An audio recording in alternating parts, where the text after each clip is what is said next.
Alrighty, peeps, hello.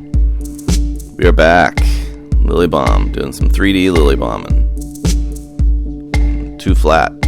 Gotta get 3D with it. Alright, so I'm in Illustrator again. You guys are getting your fill of Illustrator stuff going on. Just outlining these bad boys. As you can see, it was just a super rough sketch. That's what I love about Illustrator. You can just put in a super rough sketch, go pop in your outlines, and suddenly it's like this crisp thing. Alright.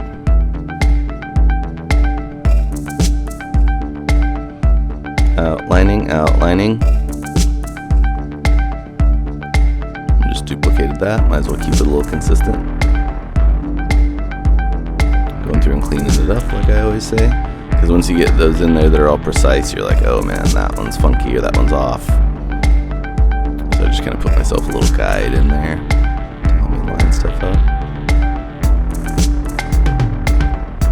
And then get rid of the guide. And then another guide. Move them up. Pretty easy. And by a guide, I just mean a line. Just a stroke.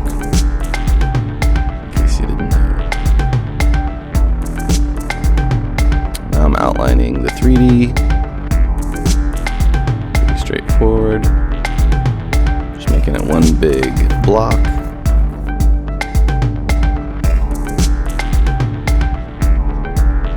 And then once you see the 3D behind it, you're like, oh, okay, I need to adjust some of this. There's just some little kind of funky areas where it interacts kind of weird. And you can start seeing things with the shapes where you're like, yeah, that's not the greatest.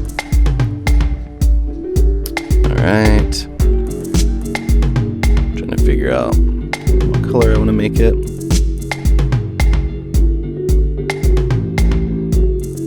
Yep, name it, save it, export it. Give me a PNG so I can take it into Photoshop. Opening up some Photoshop.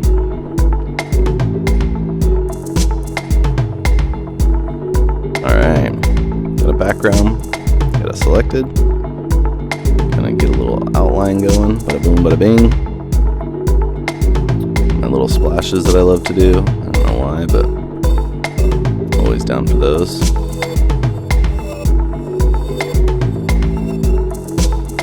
And I noticed that the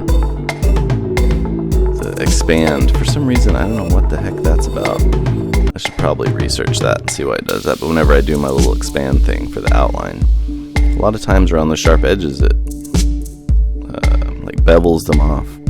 I'm sure there's probably something in the settings, but you know, it's easy enough. Get your polygon lasso tool. That's the one that just does the straight lines, and it's easy to just correct those. So now I'm just going through selecting the 3Ds, giving them some shading to kind of, you know, make it look 3D. Whoa.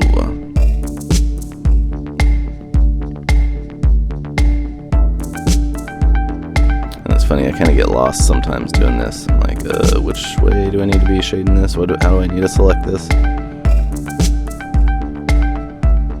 I'm pretty much going through and like just subtracting anything I don't want to color. I don't know if that's the most efficient way to do it or not, but that's the way I did it. Yep, see, same thing here.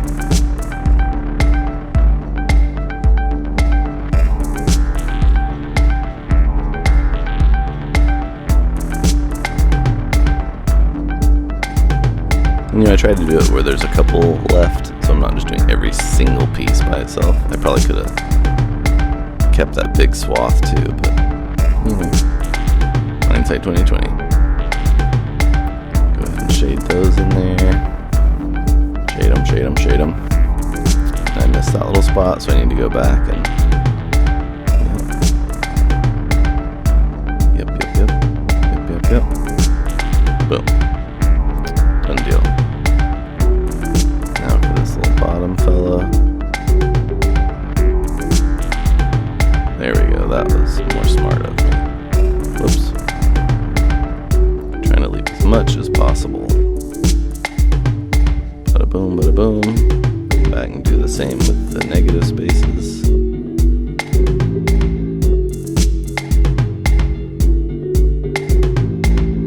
Yeah, love it.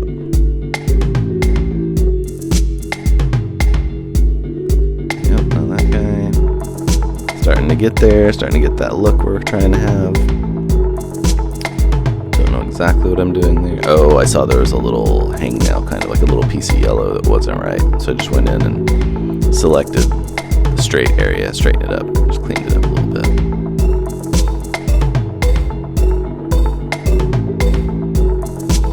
Yep, now I'm just kind of giving some overall shading to it. And I think here I had to play around a little bit to get the border, or whatever you want to call it, inset style that I liked. Yeah, I feel like that was not thick enough. And just kind of not as free feeling enough, you know, like it was too generated looking. So it's like I need to do this just by hand. You know what I'm saying? It just kind of gives it, I don't know what you'd say, more organic look, maybe? I don't know if that's the right way to say that. More personality, we'll just say that, right? And it's fun. Polygon lasso tool. Filling in the shapes. Here it gets a little dicey because you're like, oh darn, I gotta go around curves. And the polygon lasso tool looks like poop when you try to do that. So you just gotta go back through with your, the freeform lasso tool and just kind of smooth those little edges. There we go. Not too terrible.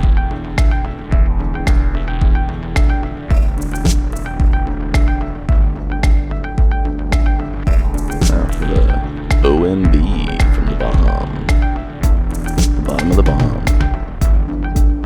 Back to this. If I was smart on the one before, I would have just grabbed this or saved that selection when I did it on the one above.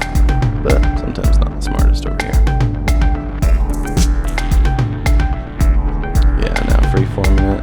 Which with the mouse, because I just use a mouse, I don't use a Wacom tablet, it is always so tough to get that nice clean, as you can see. Struggling. But hey, like I said, it gives a little more personality, a little more hand-done look. You know, since it is being done vector, sometimes it's nice to have a little bit of that hand-done imperfection. Give it some character.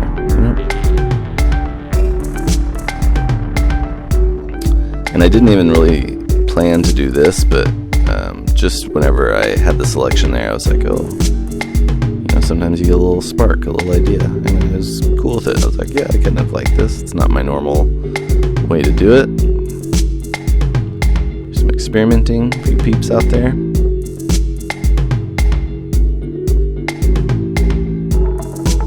It's dimensional, so I like that. It's 3D LillyBomb, man. You gotta get super 3D with it.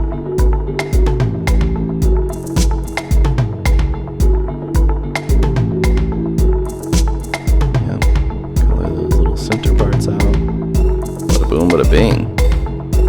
And now find a nice little background.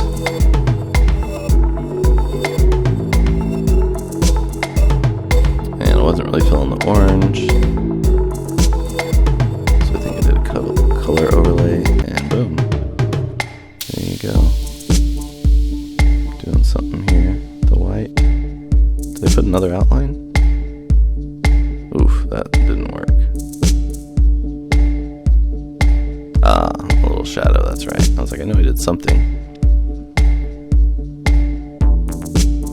Yeah, there we go.